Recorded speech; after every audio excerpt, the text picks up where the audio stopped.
Good morning, everybody. I'm Bob Taylor. I'm the one who's never here because of work, and so I'm just going to come out and say it. Have you ever had somebody constantly get under your skin?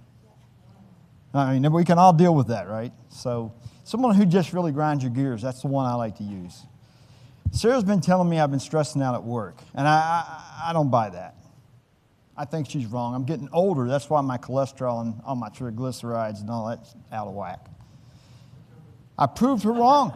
Hey, I proved her wrong once because she thought back when I had, all this stress when I was getting out of my business and during the recession of 2008, I kept getting these headaches. And I kept going to the doctor, and he just ran out of options for me. He goes, I give up. You go to an EMT. Well, the EMT found a tumor. And so I got one on her. So I wasn't stressed. I had a tumor. I'm okay now. Thank the Lord. Everything's good. I'm in remission. I've been in remission for, 15 years now, I think?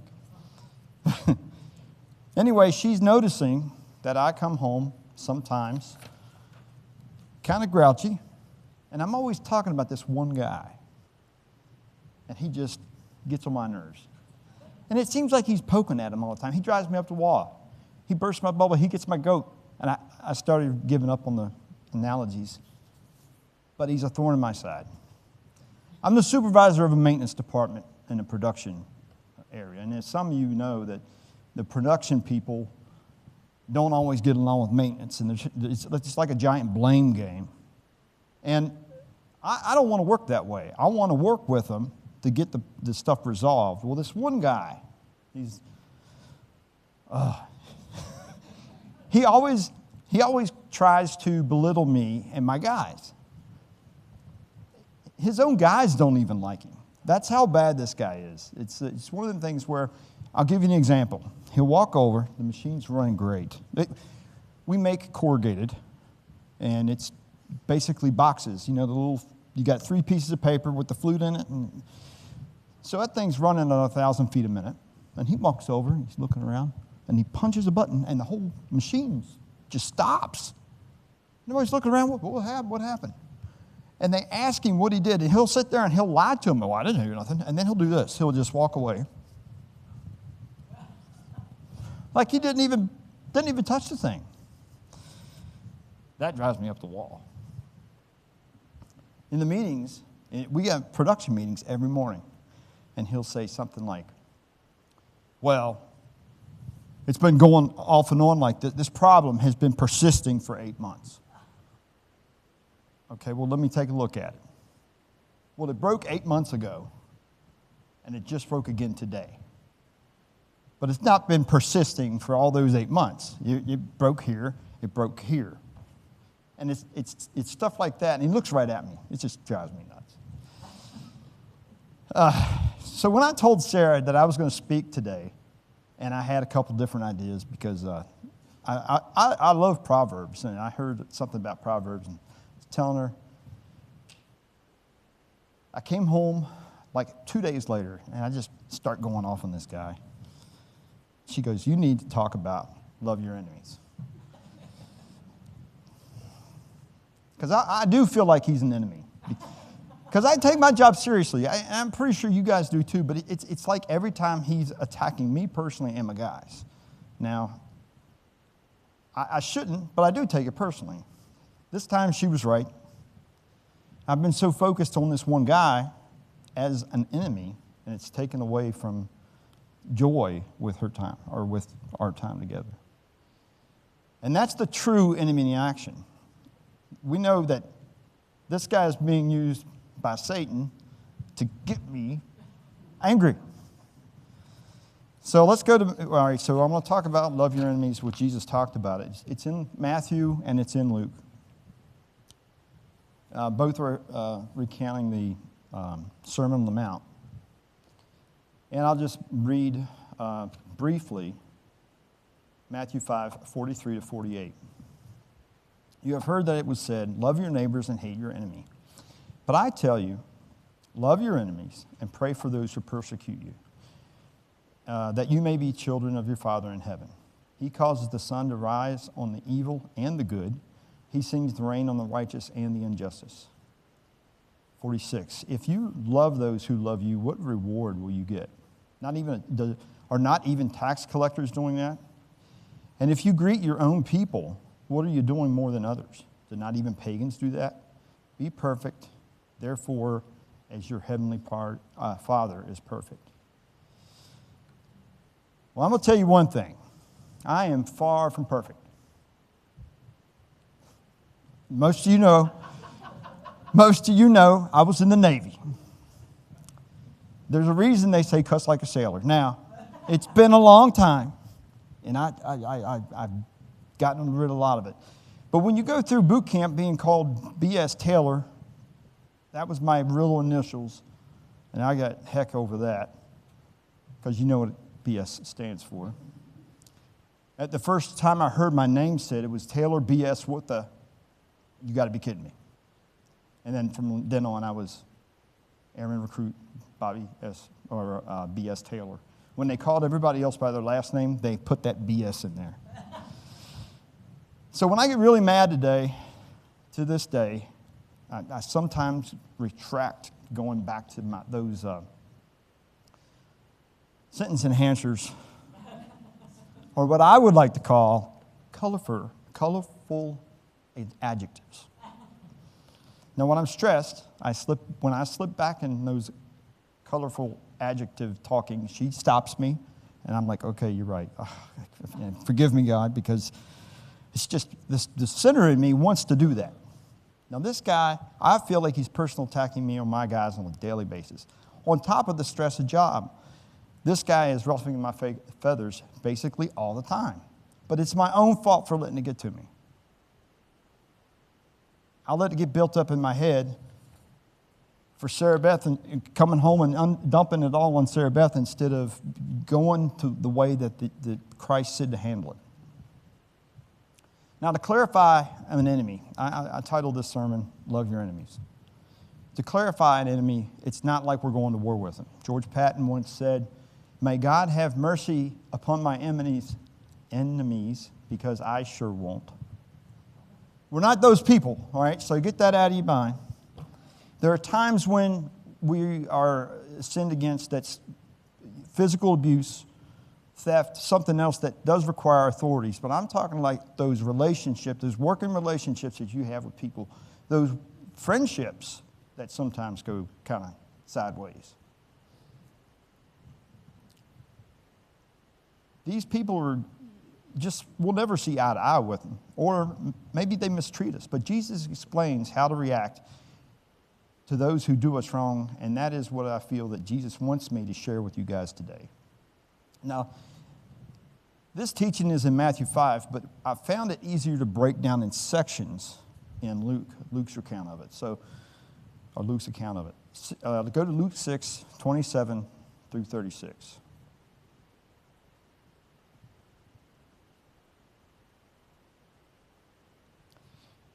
All right, but to you who are listening, I say, love your enemies. Do good to those who hate you. Bless those who curse you. Pray for those who mistreat you. If someone slaps you on the cheek, turn to the other also. If someone takes your coat, do not withhold your shirt from them. Give everyone who asks of you, and if anyone takes what belongs to you, do not demand it back. Do to others as you would have them to do to you. Now, there's 4 things I want you guys, as we walk through this part of Luke, I'm going to stop right there, and there's 4 things I want you to take away. The first is be forgiving and compassionate. Matthew 18, 22 to 21, 22, Peter asked Christ, Lord, how many times should I forgive my brother or sister who sins against me? Up to 7 times? And Jesus said, I'll tell you, not 7 times, but 7 times 7, or 77. It doesn't matter. It's still saying infinitely. Forgive them forever. Because if you're going to be like me, I forgive you forever. Check yourself first. Don't let your perception of this person blind you into making everything they say an attack. You can make that mistake. I've found that out. Or did they just snap for a moment? Or just plot against you? It doesn't matter. My grandmother belonged to some kind of Christian video thing back in the 80s. And some of them were really lame, but some of them were really good. But I just remember my little brothers and sister watching this one called the Butterscotch Gang, I think it was. Have y'all ever heard of that? Okay. It's a bunch of these little Christian videos and movies and skits that it was a small rural town, like we'll just take Shenandoah, and these group of kids get together and they try to help people out. They're a Christian gang, whatever, cheesy 80s stuff. So this one kid from the gang moves to the city for a couple years, and then he comes back, and he's all rotten. And, he robs. So the scene that I remember the most is he goes to rob the local general store, right? And the guy in there, the whole town is, based on Christian values. So he walks in there, and he's holding a knife. He goes, "Give me all your money." He goes, "Oh, you need a loan?"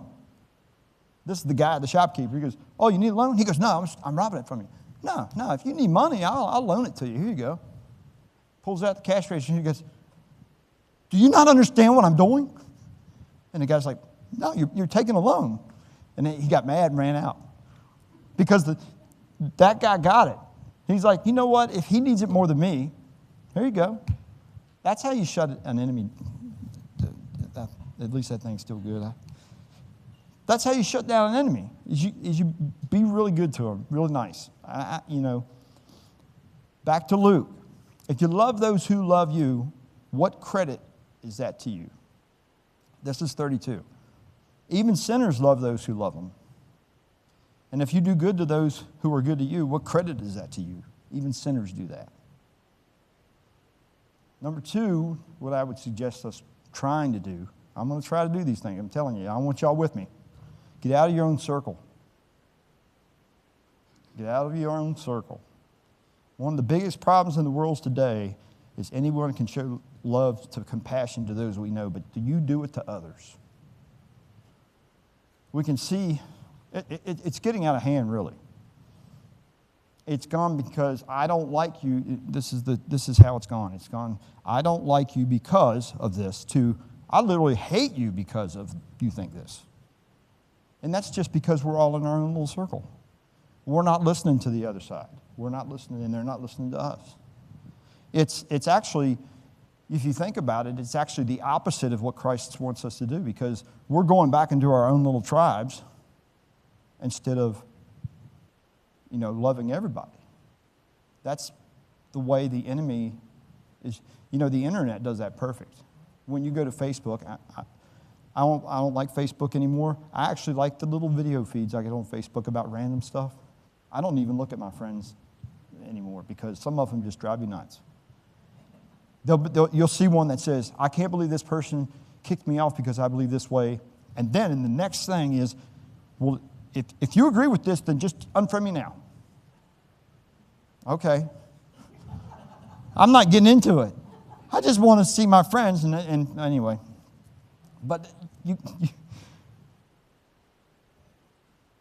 it's just, the devil is using every tool at his disposal to divide Americans today.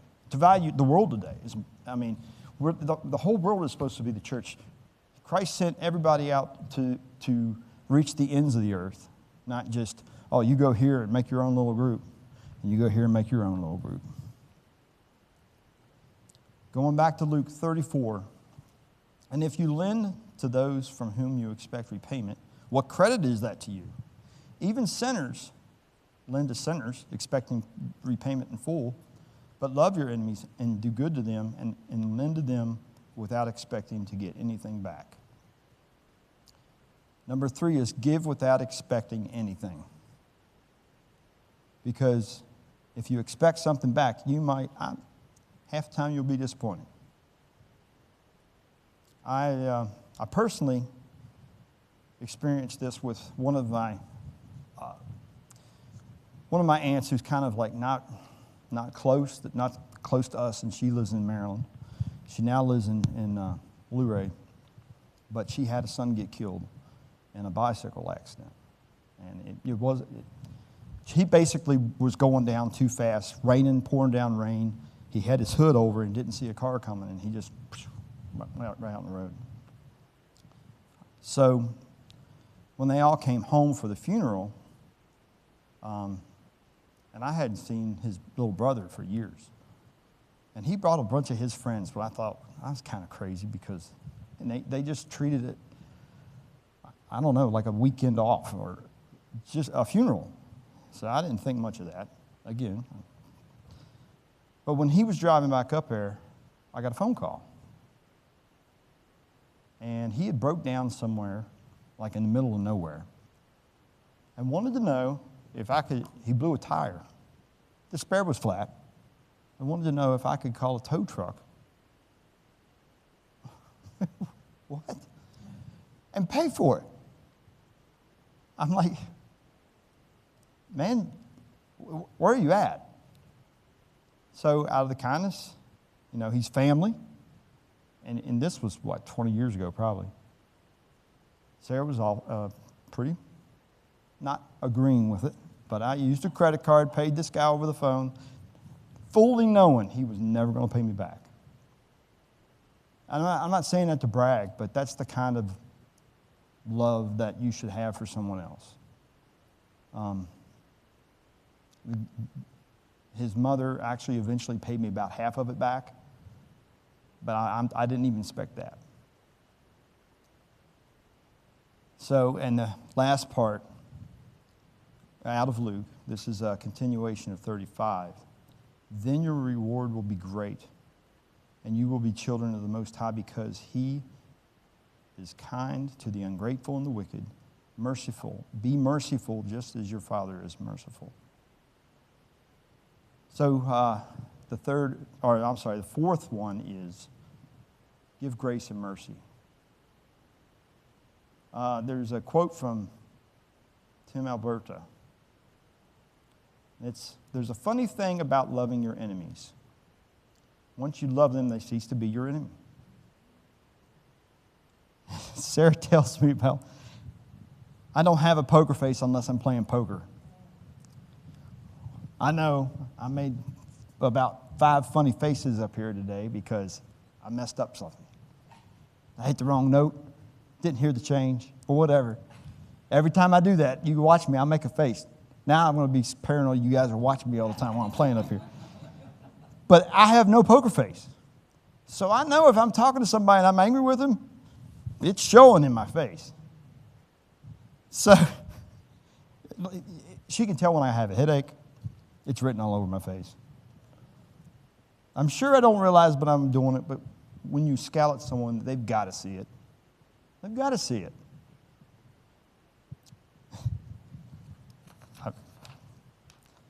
Now I'm going to be paranoid about that. However, I need to work on this. We are all supposed to be examples of Christ, and what else is Christ but grace and mercy? He's given us grace beyond anything that we could imagine. We all deserve hell, and here we are standing washed by His blood. Isn't that amazing? In Luke 10, there's a story of a Good Samaritan. An expert asked, y'all mostly know it, I'm just going to skim through it. An expert trying to, catch Christ in messing up, asked Jesus, who's my neighbor? And Jesus told the story. Well, there's this priest, or there's this guy that's been beaten, left for dead on the side of the road, robbed, all this stuff. On the way to, I think it was Jericho, wasn't it? Yeah. Anyway, this priest and this Levite both go, who were supposed to be holy men, both go to the complete opposite side of the road and walk around this dude, laying in the ditch over there, suffering. And then here comes a Samaritan. Now, there again, talk about our own little circles. Samaritans weren't supposed to mix with Jews, and Jews weren't supposed to mix with Samaritans. But that Samaritan came along and cleaned his wounds, put him on his own donkey, and walked beside his donkey and took him to Jericho, paid for a room in the inn, told the innkeeper, if there's any more I have to owe you, I'll be back in a couple days, we'll settle up then. And then Christ asked, which one of these three do you think was that guy's neighbor? And then the expert in law said, the one that had mercy on him. And Jesus said, go and do likewise. Go and do likewise. Now, this Samaritan didn't even know him. That's how we are supposed to be. Oscar Wilde said, always forgive your enemies. Nothing else annoys them so much. But Jesus says, always love your enemies, period. Right? Always be compassionate, period. Always be merciful, period. There's no way around that. And I want to try to be like that. And I hope you all do, too. But I'll still, I did see a cartoon. And I know I'm going to still be this way. It was drawn up by Martha Campbell. I've never heard this one. But as I was going through this, as I was searching just for, quotes and that kind of stuff, as you always do when you get ready for a sermon, Martha Campbell wrote this little cartoon. And there's a mom opening the door for her little scuffed up son. And he looks bad. And he said, Mom, I still love my enemies, but he's pushing his luck. I know that's what I'm going to feel like some days, but I got to remember, I can't let them push my luck. Don't let your enemies push your luck. Don't let your enemies just say, hey, look, you want to yell at me? That's fine. I love you. Thank you. That's all I got.